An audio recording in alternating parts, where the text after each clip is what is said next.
The Old Testament contains 613 commands given by God for his people to follow. These commands cover three categories: civil laws, ceremonial laws, and moral laws. To better understand the purpose of these types of laws and whether or not we're still supposed to follow them, I'll need another 2 minutes, so I'll post a link to a second video here.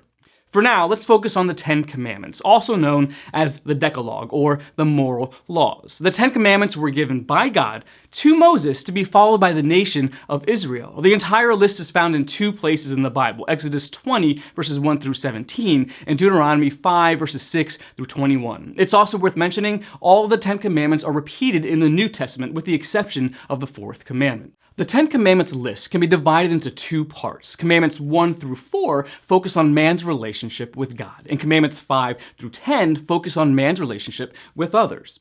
The first commandment is, "You shall have no other gods before me," meaning worship the one true God only. The second commandment is, "You shall not make for yourself a carved image." This means don't worship or bow down to anything in place of God.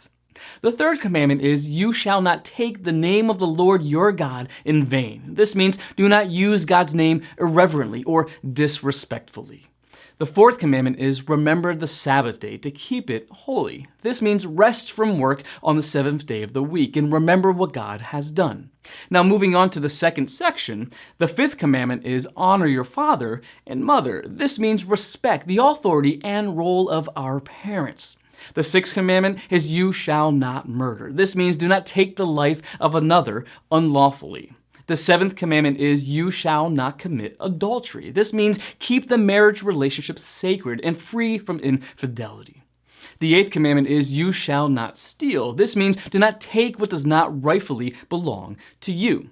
The ninth commandment is, "You shall not bear false witness against your neighbor." This means uphold justice in a trial and only report the truth. And finally, the 10th commandment is, "You shall not covet." This means do not allow your heart to long for and crave what is not yours. Those are the 10 Commandments. To find out why God gave them and if we need to continue to follow them, you'll have to watch the next video. Hint: Jesus changed everything. If this video was encouraging, could you give it a thumbs up to let me know? Please share it with some of your friends, and don't forget to subscribe and turn on notifications so you don't miss the next video. I'd love to talk to you down in the comments section below, but that's enough of me. It's time for you to open up God's Word and get munching.